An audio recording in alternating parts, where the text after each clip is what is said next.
ఎలాగా ఒక abusive situation ఉంటే ఎవరో ఇది కరెక్ట్ కాదు, ఈ మనిషి కరెక్ట్ చూపు కాదు, టచ్ ఇతనిది స్పర్శం కరెక్ట్ కాదు అంటే ఎలాగా అక్కడి నుంచి మూవ్ అవ్వాలా అని చెప్పండి.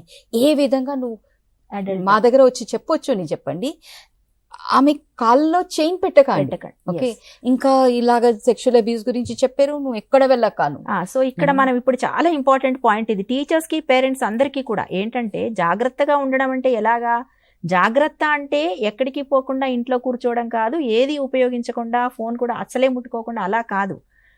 జాగ్రత్త అంటే ఏంటంటే ఏది సురక్షితము అసురక్షితము, ఏది మనకి తగనిది, మేడం ఫస్ట్ వర్డ్లోనే చెప్పారు, మనకి తగని చూపు, మనకి తగనటువంటి స్పర్శ, మనకి తగనటువంటి వ్యవహారం ఏది ఉందో గుర్తించి దానికి శారదా గారు చెప్పారు సేఫ్ నెట్ ఏంటిది, సేఫ్టీ ఎలా రూల్స్ చేసుకుంటాము, నో చెప్పడము, అక్కడి నుంచి వెళ్ళిపోవటము, మనకి నమ్మకస్తులైనటువంటి పెద్దవాళ్ళకి చెప్పడం, ఇవి రెండు కూడా మనం గుర్తుపెట్టుకోవాలి.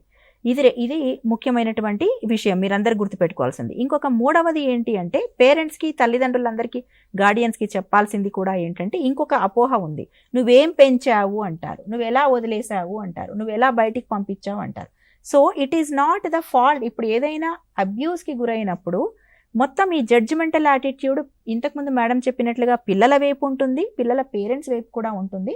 సో ఇది వాళ్ళ తప్పు కాదు అనేది కూడా ఇంకొక బస్ట్ చేయాల్సినటువంటి ఇంకొక మిత్. అంటే పేరెంట్స్ ఎవరి తప్పు కాదు, ఎవరి తప్పు అంటే చేసిన వాళ్ళది మాత్రమే తప్పు, ఇంకెవరిది కూడా కాదు. ఇక్కడ ఇంకొక విషయం ఏంటంటే విక్టిమ్ మళ్ళీ రీవిక్టిమ్ అయ్యే సిచ్యువేషన్స్ వచ్చాయి అంటే ఫర్ ఎగ్జాంపుల్ మెడికల్స్కి వెళ్ళినప్పుడు, లేదంటే పోలీసులు వీళ్ళ దగ్గర వచ్చినప్పుడు స్టేట్మెంట్ రికార్డ్ చేసినప్పుడు కానీ, వాళ్ళు మాట్లాడే విధానంలో పేరెంట్స్ ఉన్నప్పుడు కానీ, పాప ఫ్రెండ్స్ ఉన్నప్పుడు కానీ, టీచర్స్ కానీ గమనించినట్లే పాప వీళ్ళకి చెప్పొచ్చు ఫ్రీగా నాకు ఇబ్బందిగా ఉంది వీళ్ళతో మాట్లాడినప్పుడు అంటే అది కూడా రిపోర్ట్ చేయవచ్చు.